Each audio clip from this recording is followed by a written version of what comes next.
So, if your daughter could marry a billionaire, a very rich billionaire, very titled London lord, but he was suspected of being a killer and a killer of kids, would you still let your daughter marry this guy for the money and the prestige? Think on it. Welcome to the D. Louise book series. I'm Christina K-R-I-S Tina. This is where we read books and talk about books, especially in the middle of the night when one finishes a book. Please check out my Star Trek Next Generation recaps on Friday and my If Then Friday afternoons. We got a little carried away with Halloween this year, and I did suspense, thriller, horror. Also go back and check some of my earlier works. We did Black authors. We did Native American with Tony Hillerman's group. I did forensics. We started out with the Bridgertons. I did one silly one day, what only a Duke will do. So, and Flashback Mondays, where I talk about all my favorite books from my favorite magazine, Romantic Time Book Review. But anyways, this is book 12, I believe, in the Sebastain St. Cyr series. And we are back home. We were away for the last book. So now we are back home. And we can talk about some of our regular characters because they're all front and center again. Sebastain St. Cyr is a Viscount, and he has an estranged relationship with his father, the Earl of Hendon. Sebastain recently found out a couple of years ago that while his mother was his biological mother, his father was not his biological father.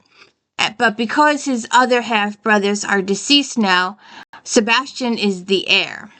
And he's been trying to locate his mother because he recently discovered that no, she didn't drown several years ago. No, it was agreed upon with her husband that she would just leave, and she's off living in Italy or France somewhere. Sebastain doesn't know. He's still looking for her, and the father won't say anything. So he's trying to track down all this stuff, and he was starting to mend fences with his father. But then it's discovered that the girl he's dating, Kat Bolin, an actress who's also a French spy, was his biological sister. And that was only for like a month, a couple of, a chapter or two, before it was revealed to us, the readers, but not Sebastain. He was allowed to think it a little bit longer. He was allowed to think that he had been involved in an incestuous relationship forever because he at that time believed that he was the biological son of Hendon. But later it comes out clearly that no, he is not the biological son of Hendon, but Hendon has always loved him and cared for him since he was born. And so it's taken a while. It's taken a really long while for Sebastain to wrap his head around that. So they're slowly working out that relationship. Then there's Sebastian's wife, Hero. And her father, Lord Charles Jarvis, is related to the king. And he's also a very powerful man. And he also has people killed. He's a nuisance. He's getting in the way. He won't follow orders. He's a nuisance to the crown. He's a nuisance to Jarvis. And Jarvis will just have him killed. So Sebastain doesn't like this about his father-in-law, and his father-in-law doesn't like Sebastain too much, but they live with each other, and they keep threatening each other too. So then we have Hero's mom, who up until this point has been good. Oh, by the way, spoilers. Lots and lots of spoilers. I won't tell you who done it, but I will spoil all the characters. So Hero's mom takes sick quite suddenly, and I'm a little suspicious about this. We are not told about it. It may be addressed in the next book. We'll have to see what happens there. But her death is a little suspicious to me, and I just don't like it. There's this brand new character that walks onto the screen, Cousin Victoria, and the fact that she's having discussions with Jarvis, it just I don't like it at all. I'm quite suspicious about the whole thing. And about her, right, spoiler alert, she dies in this book quite suddenly. And the whole thing is really unsettling and very suspicious. So then we have Tom, was an orphan guy that Sebastain rescued, has become friendly with, and is raising as his tiger, and we're gonna have a little more progression with Tom later on. Then we have Paul Gibson, who is the coroner and a good friend of Sebastian's, but he's also got an opium addiction, and his new girlfriend, Alexi, is trying to help him. She's also a medical doctor, who is not allowed to practice because she's female. And she's really trying to help him, and she's got some ways to help him. But Gibson is still with his head with the opium, and he keeps asking Alexi to marry him, and she keeps saying no. And it will be revealed, future spoiler, sorry, but she's still married to her previous husband. That's why she won't marry Gibson. So that'll come to fruition in a couple of books from now. So, see, I think that's everybody. Oh, and then we have Amanda, Sebastian's half-sister, who hates Sebastain just because he's alive. Just because he exists. And she hates herself for being born a female, because if she had been born a male, then she would be the heir to the Hendons, and that would be the end of it. And she's also got a daughter, Stephanie, who's making her, she made her come out last year, and she's doing all this dating, and she's looking for a future spouse, and she has fallen in with Ashworth. And it comes to light during the book that Ashworth has killed people in his past.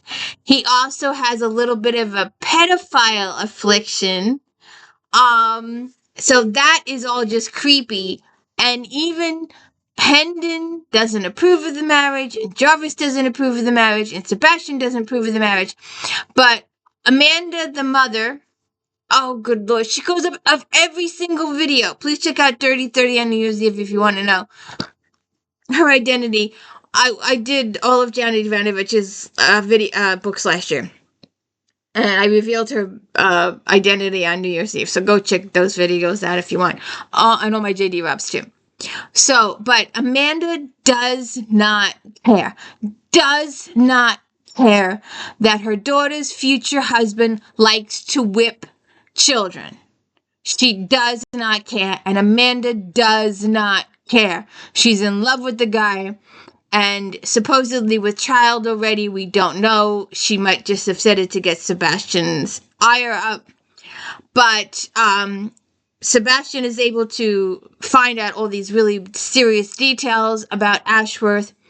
And Stephanie, he's going to be a marquis. He has money, he has power, he has prestige. He's a lord. And she doesn't want, he's the best thing for her daughter. She'll have titles, she'll be accepted by society, all this kind of stuff. And Sebastian's like, but he's a killer. He's a known killer. He started killing well over 10 years ago and has continued killing since. But Sebastain doesn't have any hard proof. The first killing, 10 or so years ago, was ruled suicide or justified or something like that. But the guy was strangled, and the whole thing was premeditated. So it's sad. It's really sad. In part of the investigation, so Hero does some. Now, see, another thing that bothered me with the book was that in previous books, when Hero did her interviews of children and the street sweepers, she would give them a couple of pennies. In this one, when she does the investigations, there's no saying she's giving the kids a couple of coins. There's no saying of that. So that kind of bothered me that she wasn't trying to help the kids out a little bit. Because her heart is breaking while she hears these kids' stories. And I'm just like, why isn't she giving them a few pennies? Why didn't she start a school or something? Why doesn't she do something?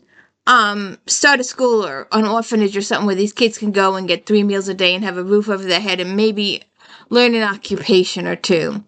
she's doing all this with all these different kids. Why doesn't she just put a foot forward and do something like that? So, we start off the beginning of the book. There's a young kid who's digging a grave, and he's caught digging the grave, and his lord is waiting on the street, and when the kid is discovered digging the grave, the lord leaves and leaves the kid holding the bag, and the kid runs away. So then, Sebastain is called to Gibson's because Gibson's friends, Gowan, I believe it's pronounced, sent the kid's body to Gibson because the local magistrate want nothing to do with it. But this constable guy, wants this stuff investigated. So he sends the body to Gibson, and Gibson contacts Sebastain, and that's how Sebastain gets involved and finds out that there's been kids going missing randomly for the last 5 or 6 years from this town. They all just disappear one day. All these orphans where parents have been left or in prison or died or whatever, and there's no one to report them missing or care about them missing except maybe their friends. So Sebastain starts investigating, and he finds more and more kids being abused and whipped and tortured and shackled, and it's just horrible what he finds out what these kids have done. And then they start finding all the bodies of all these kids that have been done. And then there are a couple of people that give Sebastain some hints on where to look, and then they end up dead for snitching or for knowing stuff that they shouldn't know or for saying stuff they didn't know. And it's very multi-layered. We have Sebastain going all over town with all these different people, investigating. We've got him visiting Kat Boleyn again. She is the half-sister that I mentioned. She's also the actress. And when Sebastain had asked her to marry him in previous books before all this stuff went on, she had said no because she is an actress and she would have been shunned by the ton and he would have been shunned by the ton, and she didn't want that. That was her initial reason. But now that she knows that she was his half-sister, she said no, but it wasn't till later that he discovered that Hendon wasn't his father after all that. But by that point, she had married this other guy for protection. He was gay, and she was his beard. Is that what you call it? I think that's what you call it. So anyways, so it's very multi-layered. We have to find out who is killing the kids. Is there one killer or two killers? How many kids are dead? I believe it's over 10 kids, 10 plus kids are dead over a very long extended period of time. Several adults get killed in the book. Then we also have Amanda and her situation, and Stephanie, and how they do not care. How can they be so obsessed that this guy is rich and power and a marquise that they don't care that he hurts kids? They literally do not care. The characters literally say they do not care that orphan kids or homeless kids or these kids are not, as long as they're not her personal kids, she does not care. And that irked the life out of me about the both of them. Stephanie and Amanda, both of them. They do not care. And I was trying to find the sentence in here, and I went through this twice and I couldn't find it again. I should have made note of the page. And I thought I had, but I didn't when I went back to my notes. Because I did most of this via audiobook. Because it's kind of hard doing it via audiobook, because the lady that does the audiobooks for this is also the lady that does Outlander, and to hear Davina Porter speak as Sebastain when you have spent over 1,000 hours, well, not 1,000, but let's say 800, because each book is about 80 hours, I think. Well, maybe not that many, but Outlander, those are 1,000-page books. And when you keep listening to Claire Bouchant,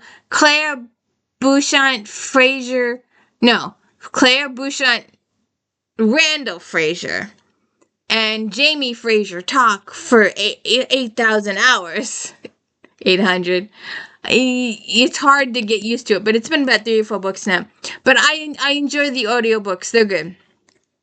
And to hear the different inflections in the characters and stuff like that. But I still can't get past the fact that I'm slowly getting, this is like the third or fourth book I've done via audiobook, so I'm getting used to it. But then I like to go back to the book and check the spelling of names and stuff like that and check all the different characters. But it's just, um, it's something though. The fact that people just do not care.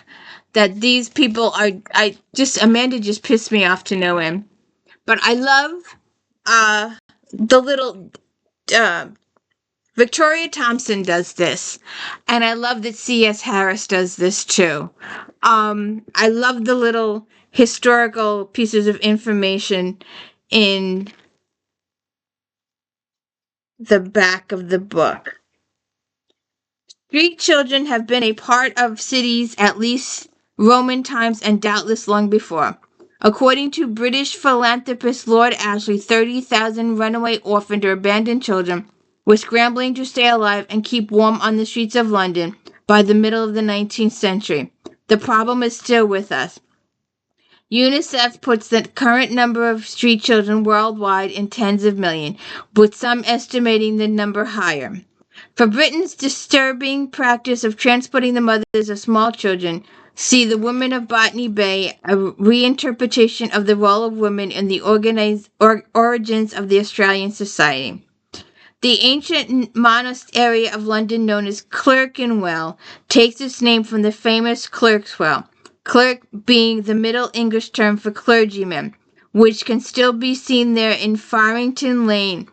Victorian urban planning and 20th century bombs have destroyed much of what was in the 17th century a fashionable place of residence. But both the Charterhouse and St. John's Gate, a relic of the vast monast complex that once served as the English quarters for the Knights' Hospitals of St. John of Jerusalem, are still preserved. Parts of the order chapels also survive, as do St. James Church and Churchyard. The former Middlesex Session House still stands on Clerkenwell Green, made famous by Victorian times by Charles Dickens as the site where Fagin teaches Oliver Twist to pick pockets. Clerkenwell has maintained a long association of radicalism from the earlier Lollards and Chartists to Vadim Lenin and his friends in the 20th century. Holywell Street was farther south, not far from Thames, named after a long-vanished sacred well of clean, sweet water. Holywell forked off from the Strand before then turning to run parallel. The street disappeared completely early in the 20th century when the Strand was widened. Once occupied by silk merchants, Jewish tailors, and shops that supplied costumes and fancy attire to theaters and masquerades, by the early 19th century, Hollywood had become dominated by booksellers and the kind of radical publisher who inspired the French Revolution. And it's just very, very interesting. But it's just sad that all these kids had to die. And I still wish Hero had given out a few pennies to these kids. And I do hope that my audio is still good. I've been having trouble with audio the past couple of months. We have talked about it endlessly. But please check this out. It's so good. I'm enjoying this series. I love Sebastain. He gets in so much trouble. He kills so many people. But to find out what happens with the bad guy, find out what happens, we got to keep continuing the series because I've got to know what happens with Amanda and Stephanie and her Marquise now, because she does get married at the end of the book, even though everybody in town is against it. So we'll see what happens. But like I said, all these poor kids are getting murdered. And those are your plot lines. Your Sebastain investigating the murders. Hero's mom Stephanie and Amanda, Jarvis pulling some stuff, doing stuff of his own. And I'm really curious what's going on with this Victoria lady. And I want to know if she killed Hero's mom or not on purpose. But we won't know that because it's not revealed or discussed in this book at all. It's just a suspicion I have. That's all. And we'll see what happens in the next book. So if you could please hit the like and subscribe, I'd really appreciate it. Thank you so much for tuning in. These books are so much fun. Thank you.